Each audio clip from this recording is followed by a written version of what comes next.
हैं। तो आइए हम परमेश्वर के वचन में से निकालेंगे प्रकाशित वाक्य है उसका 16 अध्याय 15 वचन हम पढ़ेंगे। प्रकाशित वाक्य है 16 अध्याय उसका 15 वचन।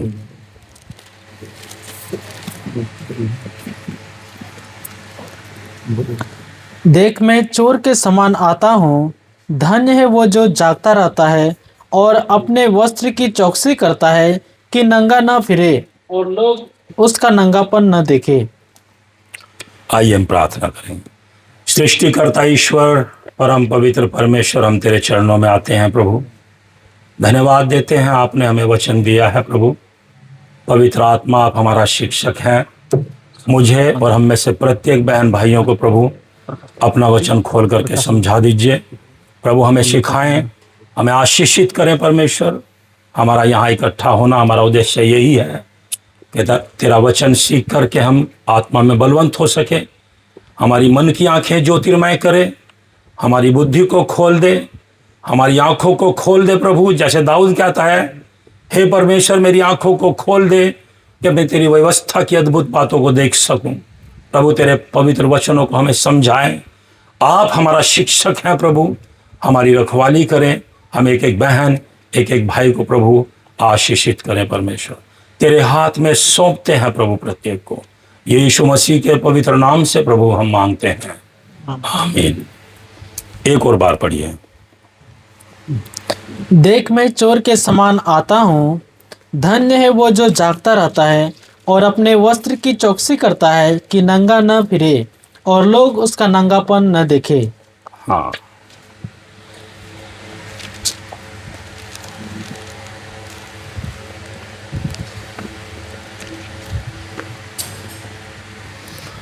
प्रभु यीशु मसीह यहाँ पर अपने आगमन के बारे में बताता है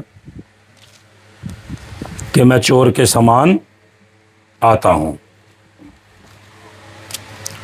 अभी मती रचित सुसमाचार 24 अध्याय निकालेंगे। मती रचित सुसमाचार 24 अध्याय।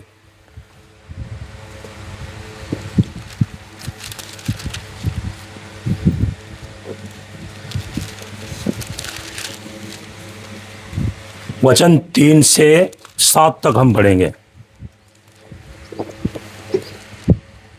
जब वो जैतून पहाड़ पर बैठा था तो चेलों ने एकांत में उसके पास आकर कहा, हमें बता कि ये बातें कब होगी, तेरे आने का और जगत के अंत का क्या चिन्ह होगा।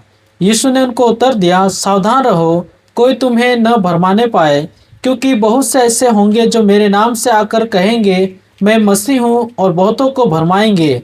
तुम लड़ाइयों और लड़ाइयों की चर्चा सुनोगे तो घबरा न जाना, क्योंकि इनका होना अवश्य है। इनका होना अवश्य है, परंतु उस समय अंत न होगा। उस समय अंत ना होगा।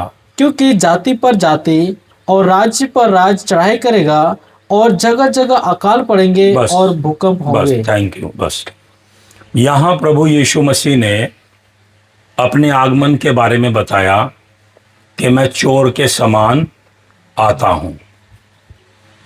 और जब यीशु मसीह, अभी मत्ती 24 में जब हम पढ़ते हैं, यीशु मसीह से चेलों ने पूछा कि तू बता कि तेरे आने का और जगत के अंत का क्या चिन्ह होगा, निशानियां क्या होगी, निशान दे हमें। तो यीशु ने उनको निशान दिया। कुछ लोग प्रभु यीशु के आगमन को लेकर के भ्रमित हैं। कुछ पास्टर्स लोग भी हैं जिन्हें मैंने भी देखा है, जो प्रभु यीशु मसीह के आगमन के बारे में गलत प्रचार कर रहे हैं आज के समय में। आप भी बहुत भाई बहन यहाँ बैठे हैं, आप में से भी कुछ लोग जानते होंगे पक्का। कुछ, मैं किसी का नाम नहीं लेना चाहता, अच्छा नहीं है नाम लेना। कुछ ये कहते हैं कि यीशु मसीह आएगा और हम मानते हैं यीशु मसीह आएगा, लेकिन कलीसिया महाक्लेश में जाएगी, मसीह विरोधी के राज्य में जाएगी, इस प्रकार से भी सिखाते हैं, समझाते हैं। तो आप भाई बहन इन बातों में चौकस रहना, अच्छे से वचन पढ़ना, समझना। यीशु मसीह अभी 2 बार आएगा। एक चोर के समान आएगा सिर्फ कलीसिया को लेने के लिए, मोटा मोटा क्लियर कर रहा हूं। एक आएगा सारी दुनिया के लिए, ठीक है। सारी दुनिया के लिए कैसे आएगा? प्रकाशित वाक्य 1:7 पढ़िए, फिर आगे बढ़ेंगे।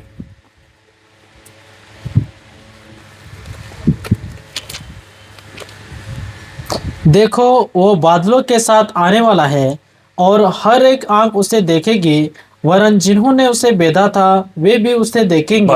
बस यहां लिखा हर एक आंख उसे देखेगी। प्रकाशित वाक्य 16:15 में पढ़ा, मैं चोर के समान आता हूं। तो चोर जब आता है कुछ चुराने के लिए, वो बता के नहीं आता। ये दोनों बात समझ में आ रही? फर्क समझ में आ रहा मेरे भाई बहनों? तो अब जब यीशु मसीह का आगमन होने वाला है, अब कलीसिया के लिए प्रभु यीशु मसीह आएगा अपने लोगों को लेने के लिए, ना कि पूरी दुनिया के लिए।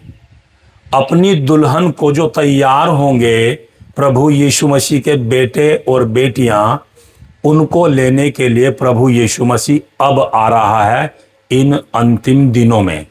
चेलों ने भी यीशु से सवाल पूछा कि तू बता तेरे आने का और जगत के अंत का क्या चिन्ह होगा। पहला चिन्ह बताया प्रभु यीशु मसीह ने कि धोखा ना खाओ, भरमाए ना जाओ, क्योंकि झूठे मसीही और झूठे भविष्यवक्ता उठ खड़े होंगे। ध्यान से इधर देख करके समझना मेरी तरफ। पहला निशान प्रभु यीशु ने दिया है, झूठे मसीही और झूठे भविष्यवक्ता उठ खड़े होंगे। आज आपको मालूम है, आज जगह जगह पर झूठे मसीही और झूठे भविष्यवक्ता गलत प्रकार से शिक्षा देने वाले भरमार में मिलेंगे। भरमार में। मैं अपने ही जीवन से अगर देखूं, बताऊं, मुझे प्रभु में आए हुए 25 साल हो गए। 18.5-19 साल की उम्र में मैं विश्वास में आ गया था। जो माहौल आज 25 और 26 सन में हम देखते हैं, 2000 सन में 1999 में ऐसा माहौल नहीं था। आज बाइबल पकड़ करके गलत प्रकार से वचन सिखाने वाले पेट के लालच में बहुत आयत से मिलेंगे। किसी ना किसी तरीके से पैसा ऐंठा जाए, पैसा इकट्ठा किया जाए, भ्रमित किया जाए, और प्रभु आए या ना आए हमें कोई मतलब नहीं है। कुछ सेवक लोग हिंदुस्तान में भी, एक पाकिस्तान में भी है, बस इतना ही सुनिए। कहते हैं कि मैं सबूत देता हूं कि यीशु की कलीसिया महाक्लेश में जाएगी। आप समझने की कोशिश करें, यीशु मसीह की कलीसिया किसी रीति से महाक्लेश में नहीं जाएगी। ध्यान रखना, क्योंकि यीशु कहता है मैं चोर के समान आता हूं। प्रकाशित वाक्य में यीशु कहता है हर एक आंख उसे देखेगी। तो ये बड़े गहरे अंतर है, बहुत घंटों लग जाएगा इसमें अगर हम सारी बातें खोल करके समझेंगे। मैं विश्वास करता हूं आप सब स्टडी कर रहे हैं, जानते हैं, और हमारी जो कलीसिया है उपदेश में चलती है, सही शिक्षा में है, आप लोगों को मालूम है। मैं ऐसा विश्वास करता हूं, तो ज़्यादा उसमें गहराई में जाने की जरूरत नहीं है। मैं विश्वास करता हूं, मैं ऐसा मानता हूं आपके बुद्धि और आपकी समझदारी को देखते हुए कि मोटा मोटा समझाने में भी आप समझ जाएंगे। समझ में आया? मत्ती 24 में भी दोनों आगमन के बारे में लिखा है। मत्ती 24 अध्याय में भी दोनों आगमन के बारे में लिखा है। उधर क्या था, मैं चोर के समान आता हूं। फिर एक घटना दी उसने कि नूह के दिनों को याद रखो। फिर एक घटना दी लूत की पत्नी को याद रखो। तो जब ले लिया, उठा लिया, उसके बाद महाक्लेश आया। ठीक है, एकदम नहीं, यानी कि कुछ को बचाया, उसके बाद क्लेश आया, ये अर्थ है। नूह की घटना को देता है और सदोम और अमोरा में जो आग डाली थी देता है। इसलिए विश्वासियों को सिखाते समय में चेतावनी भी दिया है कि तुम लूत की पत्नी को याद रखना। लूत की पत्नी को याद रखना सिर्फ एक सेंटेंस है, लेकिन अर्थ बहुत गहरा है उसमें। बहन जी को क्या लालच था, मेरे घर में सोना चांदी रखा है। बहन जी को क्या लालच था, मैं ही घर की मालिक हूं, पति तो मेरा बेवकूफ है। पति कह रहा चल पीछे मिनट में मुड़ के देखना, प्रभु ने बोला हुआ है। तो बहन जी को क्या घमंड है, मैं मालिक हूं, मुझे ज्यादा पता है और मेरे घर में सोना चांदी रखा है, हाय देख तो लूं, कपड़े भी रखे हैं, मेरा धन दौलत। पति को ना पता मेरे कुछ भी, मुझे ज्यादा पता है, चलो देखती हूं। तुरंत नमक का खंबा। समझ में आ रहा है मेरी बहनों भाइयों? इस एक सेंटेंस का एक लाइन है, लूत की पत्नी को याद रखो। हमारे बड़े पास्टर साहब भी सिखाया करते थे चिल्ला चिल्ला करके कि लूत की पत्नी को याद रखो। तो मेरी बहनों, मेरे भाई, हम अंतिम समय में आ पहुंचे।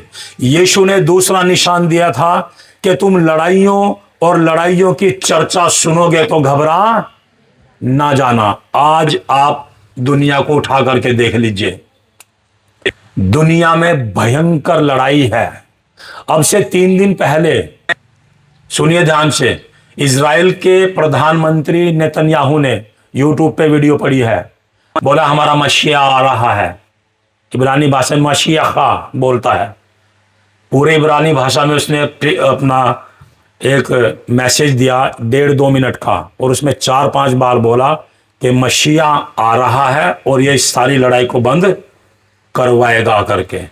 आप समझ रहे हम कितने अंत के समय में आ पहुंचे हैं?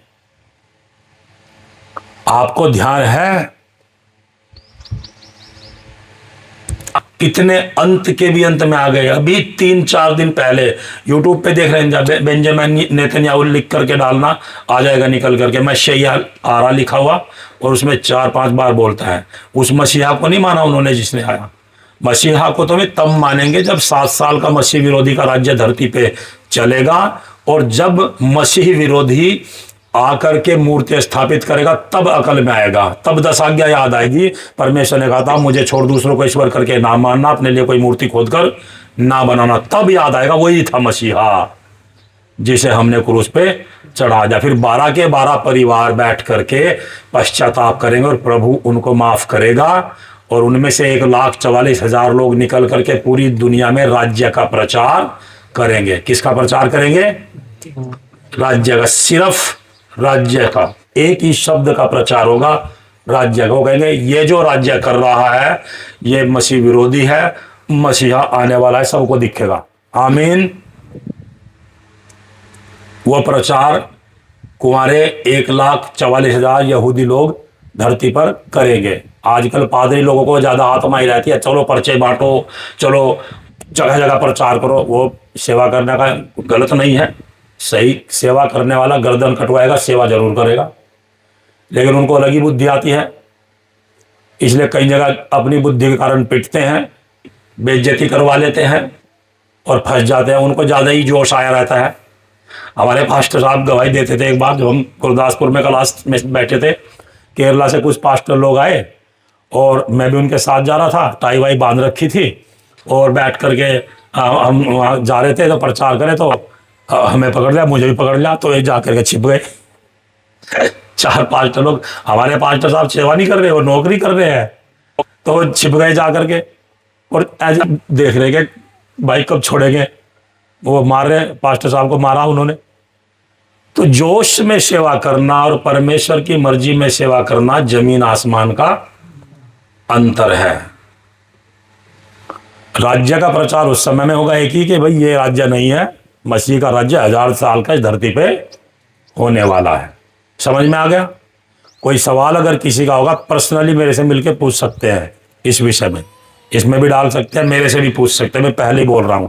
लेकिन ये बातें समझना बहुत जरूरी है, मुझे बोझ है ये बहुत, मैं भी पक गया देखते देखते। ऐसा गंद फैलाया हुआ है कितने पास्टर लोगों ने हिंदुस्तान में भी, दुनिया में भी, कि तैयार हो जाओ, मोहर मत लगवाना भैया, तू मत लगवाना, मोहर मत लगवाना हाथ और माथे पर, तैयार हो जाओ। हो क्या बेवकूफी वाली बात करते हैं, क्या सिखा रहे हैं? यीशु आएगा, आकर के कलीसिया को लेके जाएगा, बादल में आएगा। दूसरे आगमन में, मोटा मोटा बोल रहा हूं मैं, वैसे नहीं पढ़वा रहा, दूसरे आगमन में धरती पर आएगा, जैतून पहाड़ पर पांव रखेगा और पहाड़ दो टुकड़े हो जाएगा। ये फर्क है, ये अंतर है। आप सीखिए, आपको अगर कोई बताए उसके मुंह पे बोलना है, ठीक है। आगे पढ़ेंगे।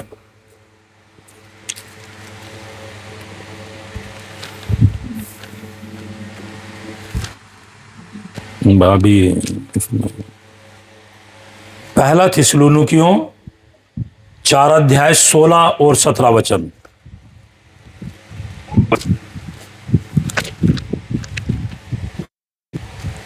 क्योंकि प्रभु आप ही स्वर्ग से उतरेगा, प्रभु आप ही स्वर्ग से उतरेगा, उस समय ललकार उस समय ललकार और प्रधान दूत का शब्द सुनाई देगा, प्रधान दूत का शब्द सुनाई देगा, और परमेश्वर की तुरही फूंकी जाएगी, परमेश्वर की तुरही फूंकी जाएगी, और जो मसीह में मरे हैं वे पहले जी उठेंगे। जो मसीह में मरे हैं वे पहले जी उठेंगे।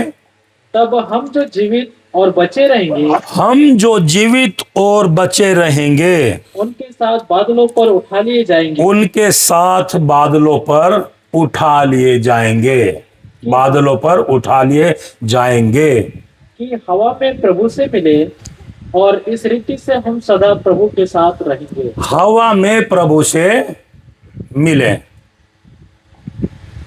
उठा लिए जाएंगे, हवा में प्रभु से मिले। तो ये उठा लिए जाएंगे, हवा में प्रभु से मिले, इसको यूनानी भाषा में हरपाजो कहते हैं। क्या कहते हैं?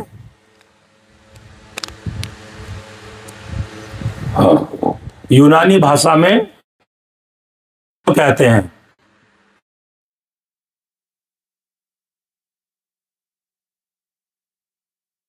यह हरपाजो, इसका अर्थ है खींच लेना, उठा लेना, और कोई रोक नहीं सकता, और बादल पर मिलना, यूनानी भाषा में, ठीक है।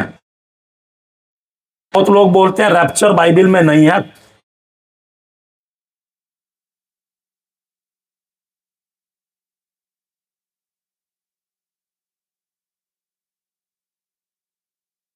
रैपमोर में से रैप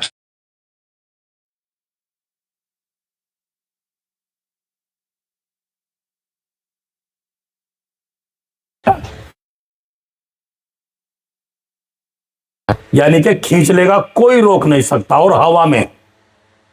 हवा में प्रभु से मिलेगा।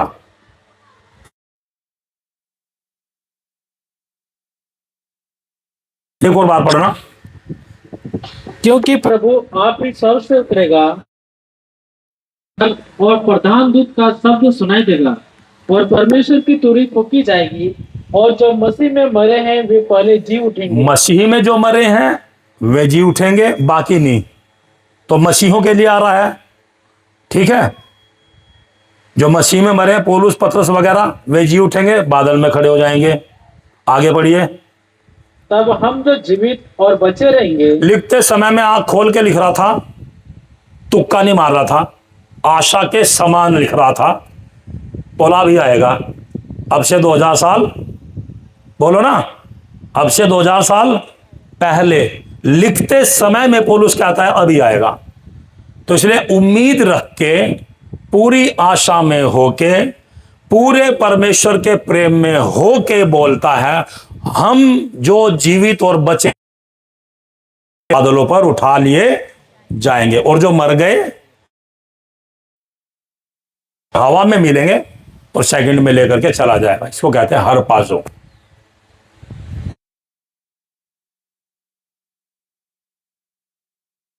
अब उसकी कितनी निशानियां, कितने चिन्ह, लड़ाइयां, भूखमरी होगी, लड़ाई झगड़े होंगे, और गोला बारूद से लड़ाई होगी। ये सब प्रकाशित वाक्य जकरिया की किताब में सब खोल के अच्छे से लिखा हुआ है। राज्य पर राज्य चढ़ाई करेगा। अभी देखो ये जो लड़ाई बची, हो सकता है इसी में अमेरिका परमाणु न्यूक्लियर वेपन का इस्तेमाल ना कर दे।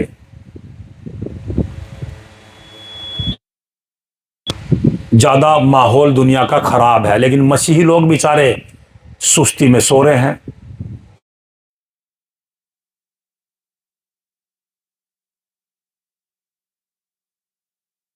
कुछ दिख ही नहीं रहा है, वे इंतजार नहीं कर रहे हैं, वे अपनी तैयारी नहीं कर रहे हैं, पवित्रता में लेके नहीं चल रहे हैं। किसी में जलन आ गई तो जलन ही आ गई, किसी के साथ बातचीत बंद तो बातचीत बंद, किसी की आंख खराब।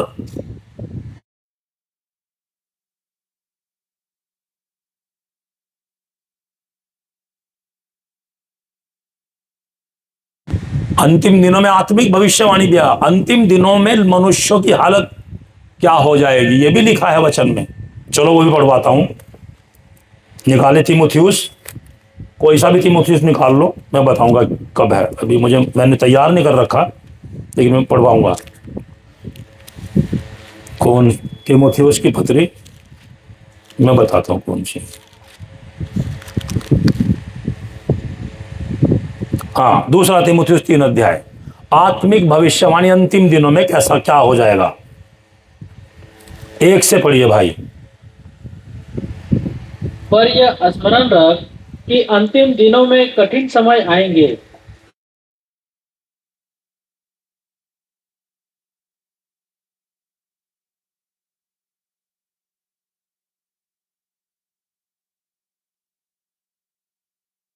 गाने वाले, असंयमी, कठोर, भले के बैरी, विश्वासघाती, ढीठ, घमंडी और परमेश्वर के नहीं वरन सुख विलास ही के चाहने वाले होंगे। वे भक्ति का भेष तो धरेंगे पर उसकी शक्ति को न मानेंगे। ऐसों से परे रहना। आगे भी। इन्हीं में से वे लोग हैं जो घरों में दबे पांव घुस आते और उन दुर्बल स्त्रियों को वश में कर लेते हैं जो पापों से दबी और हर प्रकार की अभिलाषाओं के वश में है। हाँ, और सदा सीखती तो रहती है पर सत्य की पहचान तक कभी नहीं पहुंचती। हाँ जी, अंतिम दिनों में भविष्यवाणी है ये। अंतिम दिनों में ये कौन सी भविष्यवाणी है? मानसिकता, सोच, विचार, बुद्धि, दृष्टिकोण अंतिम दिनों में लोगों के कैसे हो जाएंगे। इसमें कुछ विश्वासी भी हैं और दुनिया के तमाम लोग। दिखाई यह स्मरण रख कि अंतिम दिनों में कठिन समय आएंगे, क्योंकि मनुष्य स्वार्थी, लोभी, डींगमार, अभिमानी, निंदक, माता पिता की आज्ञा टालने वाले, कृतघ्न। यह है या नहीं है? अंतिम दिनों में कैसे टाली जाती है? कोई बच्चा अपने माँ बाप की बात और स्वार्थी हो जाएंगे, लालची हो जाएंगे,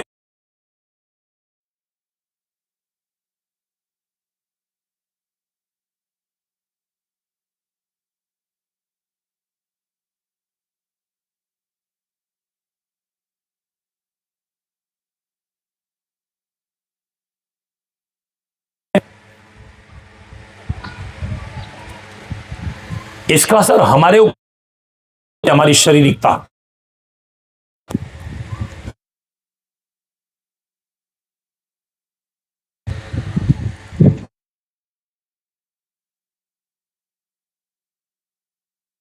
वरन सुख विलास ही के चाहने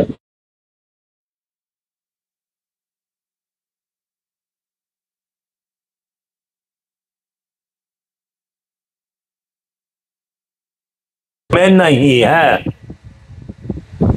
सबके नहीं कह रहा मैं, कलीसिया भी है, सच्चे लोग हैं, लेकिन क्या कहता है? विश्वासघाती भी हो जाएंगे, लालच में आके, स्वार्थ में आके, गुस्से में आके, नफरत में आके, जलन में आकर के, है ना, जरा सा कोई कुछ कह दे एकदम भाई साहब को, बहन जी को एकदम बहुत गुस्सा आ जाता है और 6-7 महीने बात करना बंद, साल भर, 2 साल, 3 साल ऐसे निकाल देता है। और देखने में बाहर से देखने में बाहर से कैसे हैं? बोलो, आराम से बोलो, खुला। परम पवित्र, विश्वासघाती ढीठ होने वाला नहीं है। ढीठ। मेरे साथ भी एक अभी ताजा घटना हुई। एक भाई को बहुत बहुत समझाया और मैं समझाते समझाते रोने भी लगा, लेकिन ढीठ हो गया। की बात है कि विश्वासी है, मैं बता रहा हूं, हरियाणा यही पिछली संगति में यहां भी आया था वो। 3 घंटे समझाया, समझाते समझाते मैं रोने भी लगा, लेकिन ढीठ। पिछली संगति में यहां भी था। चलना बहुत कठिन हो जाता है। तो जो जय पाएगा अपने आपे के ऊपर, अपने दिमाग के ऊपर, अपनी दुष्ट सोच के ऊपर, अपनी गंदी बुद्धि के ऊपर, अपने मैं के ऊपर, अपने बड़ेपन के ऊपर, वही राजा है मेरी बहन मेरे भाई। यहां लिखा विश्वासघाती, ढीठ और घमंडी और परमेश्वर के नहीं, किसके होंगे? आप बोलिए। सुख विलास, सब बोलिए। सुख विलास के होंगे। तो जहां सुख विलास, वहां परमेश्वर नहीं है। समझ में आ रहा? जहां सुख विलास, वहां परमेश्वर नहीं है। 100%। या तो सुख विलास या परमेश्वर। सच्चे लोगों के जीवनों में दुख, परेशानी, क्लेश आने ही आने हैं। तो उनके बारे में कहता है वे परमेश्वर के नहीं वरन सुख विलास के चाहने वाले होंगे अंतिम दिनों में। अंतिम दिनों की हालत यह है। आप देखो यहां बैठे हैं भाई बहने, बुजुर्ग बहने भाई बैठे हैं। आप 20 साल पहले जाएं और विश्वास की और प्रभु की बात अलग हटा लीजिए, उस समय में कैसा माहौल हुआ करता था। सच है या नहीं? उस समय में कैसा माहौल हुआ करता था। आज माहौल देख लीजिए आप कैसा है। क्यों? क्योंकि यह बहुत अंतिम समय है मेरी बहन मेरे भाई। हम अंतिम समय में आ पहुंचे हैं। आत्मिक भविष्यवाणी और फिजिकल धरती पे होने वाली घटनाएं, वातावरण की, पृथ्वी की, क्लाइमेट की, ब्रह्मांड की, यह भविष्यवाणी अलग और मानसिक भविष्यवाणी अलग। ये दोनों बात समझ में आ रही? लोग ऐसे हो जाएंगे परमेश्वर के नहीं, उन्हें कुछ लेना देना नहीं। पैसा आ जाए, काम धंधा बढ़िया चल जाए, बच्चे पढ़ लिख के नौकरी लग जाए, सारे काम सफल हो, कोई दिक्कत ना आए, परमेश्वर के नहीं सुख विलास के चाहने वाले होंगे। ये बात बहुत विश्वासियों के समझ नहीं आती। आपकी और मेरी आंख जब खुलती है तो कुछ भी हो जाए हमारे जीवनों में, हमें कोई दिक्कत, परेशानी, टेंशन नहीं होती। कोई दिक्कत, परेशानी, टेंशन नहीं होती जो परमेश्वर को जानते और पहचानते हैं। और आगे 5 वचन पढ़िए।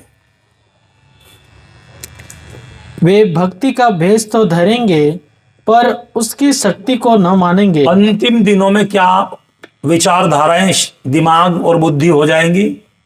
भक्ति का भेष धरेंगे बाहर से, भक्ति का भेष धरेंगे, लेकिन शक्ति में कोई विश्वास नहीं प्रभु की। इसलिए जरा सी दिक्कत आते ही उनकी जमीन हिल जाती है। भक्ति का भेष धरेंगे बाहर से, बढ़िया कपड़े पहनना, और बहनें बढ़िया गहने गुहने निकाल करके आराम से परम पवित्र बन के दिखाना, अच्छे कपड़े पहन पुहन करके बढ़िया दिखाना, लेकिन जलन, गुस्सा, गंदी आंखें, चुगली करना, मोबाइल में बात करना। चुगली, अब चुगली करने के लिए मोबाइल दे रखा। चुगली करने के लिए क्या दे रखा? अभी मोबाइल। आधे जो लड़ाई झगड़े घर में होते हैं ना पति पत्नी के, जो रिश्ते टूटते हैं, मोबाइल। लड़की अपनी माँ को बोलते जो भाई मैंने ये आज ये बनाया, आज ये कपड़े पहन रखे, मेरी सास ने करा, ये हो गया घर में, ये हो गया, हर चीज की डिटेल एक एक घंटे की आराम से घर में पहुंचती रहती है। आप निकल जाइए इसमें से, आप इसमें से निकल जाइए, नहीं तो बीमार हो जाओगे आप। समझ में आ रहा? तबीयत खराब हो जाएगी, पेट भी खराब हो जाएगा, हार्ट की बीमारी हो जाएगी, कोलेस्ट्रॉल बढ़ जाएगा, बीपी हाई हो जाएगा आपका। समझ में आ रहा आपको? समझ में आ रहा? इनमें से निकलिए, मसीह जीवन नहीं होता ये। मोबाइल पे ये हो रहा, वो हो रहा, ये हो रहा, वो उधर टेंशन, वो उधर टेंशन, और आगे फिर खूब ताली बजा के प्रार्थना, और थोड़ी देर में फिर बैटरी डाउन हो गई। ये सच है या नहीं है? लिखा नहीं लिखा? अंतिम दिनों में कैसा हो जाएगा? परमेश्वर के नहीं सुख विलास के चाहने वाले होंगे, और बाहर से भक्ति का भेष धरा जाएगा, लेकिन अंदर से प्रभु के ऊपर कोई विश्वास नहीं, मानते नहीं प्रभु को सही तरीके से। यीशु कहता है जब तुम मेरा कहना नहीं मानते तो क्यों मुझे हे प्रभु कहते हो? लिखा नहीं लिखा? मेरा कहना नहीं मानते तो क्यों मुझे हे प्रभु कहते हो? तो भक्ति और प्रभु पे विश्वास करना दोनों एक साथ होने चाहिए। इसने लिखा भक्ति का भेष तो धरेंगे पर शक्ति को नहीं मानेंगे। पौलुस एक जगह और कहता है भक्ति का भेद गंभीर है। सही विश्वास भक्ति सहित होता है। पेड़ अपने फल से पहचाना जाता है। मैं कितना रूप धरूं आप मुझे पहचान लोगे। चलो मैं आपको नहीं कहता, मैं अपने आप पे प्रचार कर रहा हूं, आपके ऊपर प्रचार नहीं करता। आप कहेंगे मेरे ऊपर प्रचार कर दिया, मैं अपने ऊपर ही कर रहा। मैं कितना नाटक करूं मैं पहचाना जाऊंगा। समझ में आ रही बात? कितना भी मैं छिपाऊं पकड़ा जाऊंगा।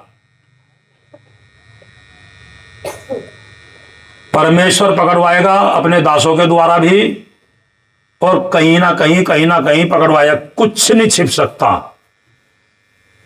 कितना भी छिप जाऊं, कितना भी कुछ भी लेके रखूं मन में, वो प्रकट होना ही होना है। क्योंकि ये जो सत्संग ले लिया ना आपने, इसमें कोई बच नहीं सकता। इसमें कोई भी बच नहीं सकता। धरती का एकमात्र सत्संग है ये, इसके अलावा दूसरा कोई सत्संग नहीं है। यहां सबकी पोल खुल जाती है, यहां सबके मन प्रकट हो जाते हैं, क्या क्या भरा हुआ है, खुल्लम खुल्ला होता है सब कुछ। इसलिए कहा ना यीशु ने जो छिपा है वो कोठों पर से प्रचार होगा, खुल्लम खुल्ला। आप इसीलिए तो कहते हैं ना आप, मैं जब नया नया था, हमारी आंटी जी भी आई हैं प्रार्थना में आज, तो मैं बहस करा इनसे, इनको रुला दिया मैंने। बहस करके तो मैं लिख के देगा, मैं कहा चलो ये सवाल पूछूंगा। उस दिन सारा प्रचार मेरे ऊपर, संडे में मुजफ्फरनगर में। मेरी कोई हिम्मत नहीं हुई सवाल पूछने की। मैं कहा जी मिल गया मुझे उत्तर। समझ में आ रहा आपके? ऐसा परमेश्वर करता है अपनी कलीसिया, क्योंकि उसने कहा मैं अपनी कलीसिया बनाऊंगा और धोलोक के फाटक उस पर प्रबल नहीं होंगे। सच्चे लोगों पे, और जो निकलना नहीं चाहेंगे भैया वहीं पड़ा रहेगा। ये जबरदस्ती नहीं निकालता किसी को कि हम विशेष हैं हमें बचा लेगा। अगर मन नहीं है तो कहां से निकालेगा? अगर मेरा मन नहीं है, सपोज करो मैं गुस्सा करता हूं और मेरा मन गुस्सा छोड़ने का नहीं है, तो ये कहां से जबरदस्ती गुस्सा छुड़वाएगा? आप बताइए क्या सीख रहे आप और मैं? जब हम कहेंगे प्रभु हाँ मेरे में गुस्से की बीमारी है, मैं नालायक और गंदा आदमी हूं, मुझे बचा, तो फिर देखे कौन सी शक्ति है जो बीच में आएगी, सेकंड में बचाएगा। आमीन। अंतिम दिनों में दोनों भविष्यवाणी, आत्मिक भविष्यवाणी और शारीरिक भविष्यवाणी। शारीरिक भविष्यवाणी, यीशु से चेलों ने पूछा तू बता अंतिम दिनों में तू कब आएगा और तेरे आने का और जगत के अंत का क्या चिन्ह होगा। उसने बताया लड़ाइयाँ होंगी और पहला निशान झूठे लोग ज़्यादा खड़े हो जाएंगे। अभी मसीह लोगों को तो छोड़ दो, अलग अलग प्रकार के अलग अलग धर्मों में जो सत्संग खुले हुए हैं, सब भ्रमित करने वाले, ये सब भी उसी कैटेगरी में आते हैं। समझ गए? मसीहों की बात सिर्फ नहीं है, सत्संग खुलना, मेडिटेशन सेंटर खुलना, योग आश्रम खुलना, ध्यान केंद्र करने वाला सेंटर खुलना और योग करना, प्राणायाम करना वगैरह वगैरह जितने भी सब खुले हैं, सब एक ही कैटेगरी में जाते हैं कि मसीह के पास नहीं जाने देना, मोक्ष प्राप्त करने नहीं देना, मुक्ति प्राप्त करने नहीं देना, पापों की क्षमा प्राप्त करने नहीं देना। इसलिए आपको संगति करनी यहां करिए, मेडिटेट करिए, ध्यान करिए, मूर्ति पूजा नहीं करनी कोई बात नहीं, मत करिए, ये वाला सत्संग करिए, वो वाला सत्संग करिए, उसमें जाइए, वहां दुख दर्द खत्म हो जाएंगे, वहां मनोकामना पूरी हो जाएगी, वहां धन मिल जाएगा, वहां नौकरी मिल जाएगी। ये सब दूसरे खुले हुए हैं। लेकिन फिर मसीहियों की बात आती है। यीशु ने कहा झूठे मसीही और झूठे भविष्यवक्ता उठ खड़े होंगे। तो मसीही लोग भी, कुछ लोग पादरी लोग निकल के आ गए, तुम्हें नौकरी मिलेगी, तुम्हें चंगाई मिलेगी, तुम्हें सारी समस्या प्रभु उठा लेगा, हैं, प्रभु ने दुख उठा लिया, हमें दुख उठाने की जरूरत नहीं है करके प्रचार चल रहे हैं। आप नहीं जाना उसमें से। आपको कोई ऐसा मिले तो उसको आराम से पकड़ लेना, प्रेम पूर्वक, और बताना भैया वचन में ये लिखा है, मेरे नाम के कारण सब जाति के लोग तुमसे बैर करेंगे। ये है उपदेश। मुझे सताया तो तुम्हें भी सताएंगे। हरे पेड़ के साथ ऐसा करते हैं तो सूखे के साथ क्या नहीं करा जाएगा। ये है सच्चाई। तो मेरा और आपका दिमाग सुख विलास वाला नहीं होना, समझ गए? क्योंकि सुख विलास आएगा तो परमेश्वर हटेगा। इब्राहिम के जीवन में सुख विलास आ गया, परमेश्वर ने कहा अपने बेटे का अर्पण कर, क्योंकि बराड़ रात दिन अपने बेटे की पूजा पाठ करता है, पूरा चूमता है, पूरा प्यार करता है, मेरा बच्चा, मेरा बेटा, मेरा बेटा, मेरा बेटा, इसकी बलि चढ़ा। ये अर्थ है उसका पुराने नियम में। सच है या नहीं? क्योंकि वचन में लिखा कि जिससे तो अधिक प्रेम करता है।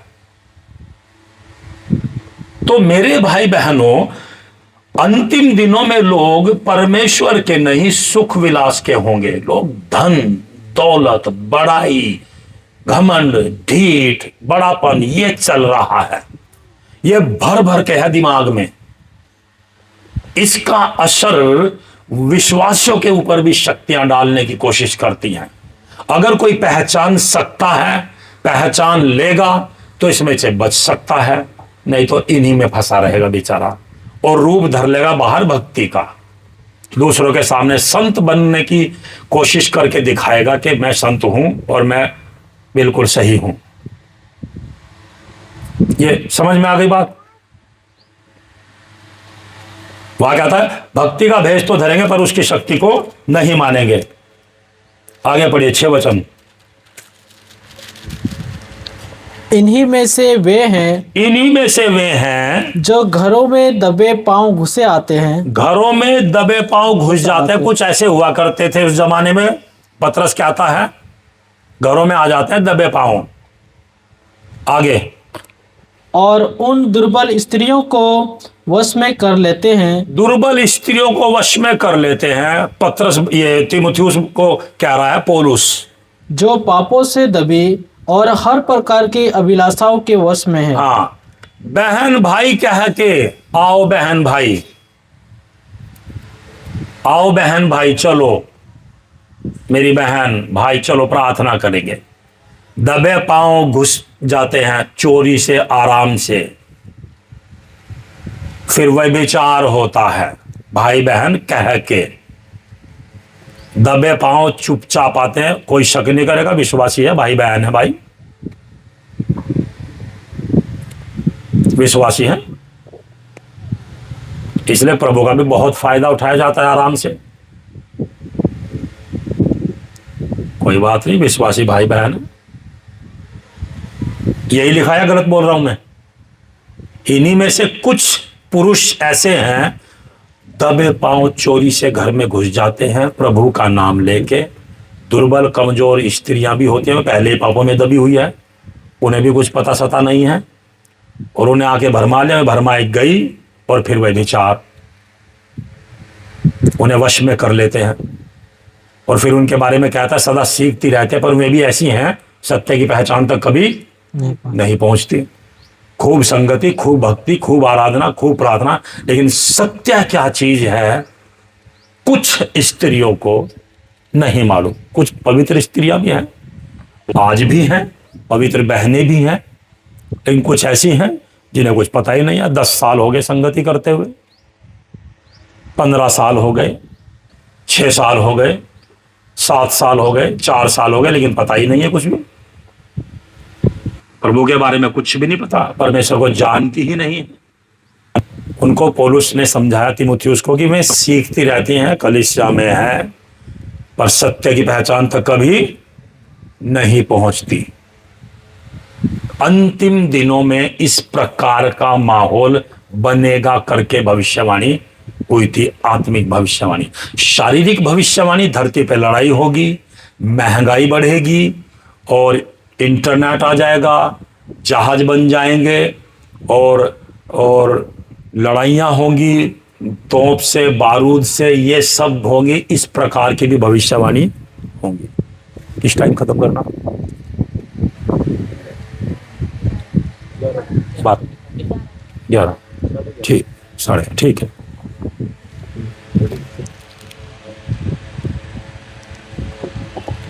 एक वचन और पढ़िए फिर अभी, दूसरा पतरस 3:10।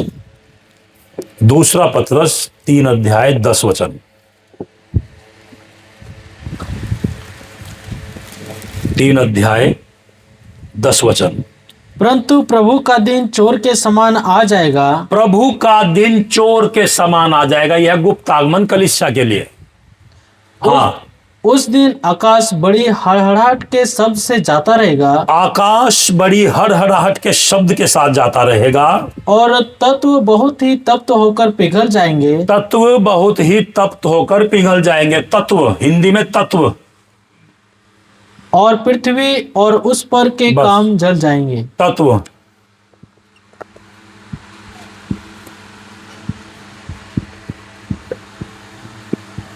अंग्रेजी में एलिमेंट शब्द आया है और हिंदी में तत्व।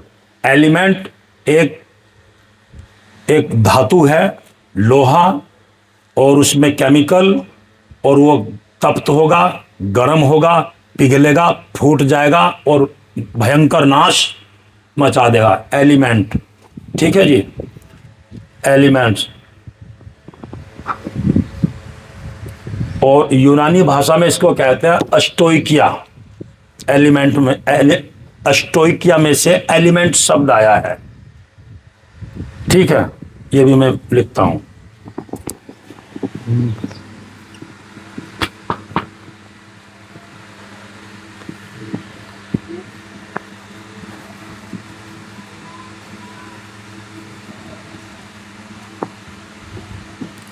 ये स्टोइकिया है, इसमें से एलिमेंट शब्द आया है। इसका प्रोनाउंसिएशन जब हम करते हैं, इसकी व्याख्या करते हैं, एक्सप्लेनेशन में जाते हैं, तो ये ऐसी चीज है, ये गर्म होगा, लाल होगा, फूट जाएगा, हवा में घुल जाएगा और फैल जाएगा, और बहुत धरती के काम इसमें जल जाएंगे। लिखा ना, तो ये परमाणु बॉम्ब है। तत्व गर्म होगा, पिघलेगा और एकदम फटेगा और धरती के सारे काम जल जाएंगे अंतिम दिनों में। और ये लड़ाई चल रही है। समझ में आ रहा मेरे भाई बहनों? ये लड़ाई चल रही है। और भी भविष्यवाणी थी जकरिया में, 12 अध्याय 14 अध्याय नोट कर लो, बाद में किसी को पूछना है तो नोट कर लो, मैं बता दूंगा। अभी मैं समाप्त करूंगा। जकरिया 14 अध्याय के 1, 2, 3 में होगा, जकरिया 12 अध्याय के 1, 2, 3 में वचन होंगे। ये भी अंतिम दिनों में क्या होगा। अभी यरूशलेम को देखो, इजराइल को 1948 में आजाद हुआ, ठीक है, और 2017 और 18 में डोनाल्ड ट्रंप ने यरूशलेम को इजराइल की राजधानी घोषित किया। क्यों?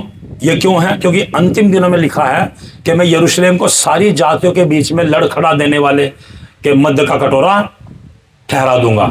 यरूशलेम को केवल। आप और मैं तो विश्वासी, आप न्यूज देखिए, कितने अविश्वासी लोग। आज तक न्यूज चैनल की श्वेता सिंह, वो यरूशलेम में ही है अभी भी, वो बोल रही सारी जगह हमला करेंगे, यरूशलेम में हमला नहीं करेंगे क्योंकि ये पवित्र भूमि है और मानवता की शुरुआत यहीं से है। देखो, परमेश्वर को नहीं मानते, ज्ञान आपसे और मेरे ज्यादा लिए बैठे ऐसे बोल रही। मैं अपनी आंखों से देख रहा था। और पुराने यरूशलेम में के आसपास अभी भी एक भी बॉम्ब ईरान ने नहीं डाला। इतना अंतिम समय आ गया है। क्योंकि हेरोदेस ने जो मंदिर बनवाया था, सुलेमान ने जो मंदिर बनवाया था, उसकी एक दीवार है, वहीं पे यहूदी प्रार्थना करते हैं। कट्टर है यहूदी एक नंबर के। कभी भी प्रार्थना जब तक मंदिर नहीं बनेगा नहीं करेंगे, मंदिर में ही करेंगे। और उसे आके कौन बनवाएगा? बोलो, मसीही विरोधी, जिसको नेतन्याहू 4 दिन पहले बोला मसीहा आ रहा है और ईरान की लड़ाई बंद करवाएगा। मैं क्यों बता रहा? ताकि अकल खुल जाए, तैयार हो जाए, बुद्धि खुल जाए, आंख खुल जाए और इन अंतिम दिनों में फिलिपियो 2:12 अपने अपने उद्धार के काम के कार्य में लग जाएं। दूसरे को ना देखे, अपने अपने उद्धार के काम में लग जाए मेरे भाई बहनों। आगे पढ़िए पतरस का अगला वचन 11। जबकि ये सब वस्तुएं इस रीति से पिघलने वाली है। जबकि ये वस्तुएं इस रीति से पिघलने वाली है। पतरस अब से 2000 साल पहले कह रहा था। पढ़िए शुरू से। जबकि ये सब वस्तुएं इस रीति से पिघलने वाली है। जबकि ये वस्तुएं इस रीति से सब पिघलने वाली है, खत्म होने वाली है, तो तुम्हें पवित्र चाल चलन और भक्ति में कैसे मनुष्य होना चाहिए। अंतिम जड़ में ये बात आती है, तुम्हें पवित्र चाल चलन और भक्ति में कैसे मनुष्य होना चाहिए। आगे बढ़िए। और परमेश्वर के उस दिन की बाट किस रीति से जोना चाहिए। क्या आप बाट जो रहे हैं मेरी बहन मेरे भाई? या भी जलन में से ही नहीं निकल पा रहे, या भी जरूरत की बातों में से ही नहीं निकल पा रहे? कितना अंतिम समय में विश्वास करता हूं 10, 20, 50% पता लग गया होगा। जब ये सारी चीजें इस प्रकार से पिघलने वाले, कब कह रहा? अब से 2000 साल पहले। समय का भी हिसाब लगा लो। अब से 2000 साल पहले बोल रहा है और प्रेजेंट में करके लिखा उसने वहां पे। बोला कि ये सब वस्तुएं अभी पिघलेगी तो तुम्हें, ये नहीं कहा कि 2026 वालों को, ये नहीं कहा कि 2026 वालों को, विश्वासियों को। पतरस कह रहा है तुम्हें पवित्र चाल चलन और भक्ति में कैसे मनुष्य होना चाहिए और प्रभु यीशु का किस प्रकार से इंतजार करना चाहिए। यह सब इस प्रकार से सब खत्म होने वाला है। शुरुआत बहुत दिनों से चल रही है। रूस और यूक्रेन का देखो कितने दिन से लड़ाई चल रही है और मेन आदमी रूस है इसमें। आपको मालूम है यह इसके लड़ती 47 अध्याय गोग मागोग की लड़ाई। मैं उधर नहीं जा रहा, मैं पीछे से आज भी वही सपोर्ट कर रहा है। तो तुम्हें पवित्र चाल चलन और भक्ति में कैसे मनुष्य होना चाहिए। क्या मेरी सोच, मेरा दिमाग शुद्ध और पवित्र है? आइए खड़े होंगे। क्या मेरा जीवन पवित्र है? क्या मैं उसका इंतजार कर रहा हूं, कर रही हूं? हालेलुया। आज हम अपने आप को जांचें, इंतजार करें अपने स्वामी का, अपने मालिक का, अपने सृजनहार का, अपने सरदार का, अपने राजा का। मैं कहां फंसी हुई हूं, कहां फंसा हूं, आज हम उसमें से निकले।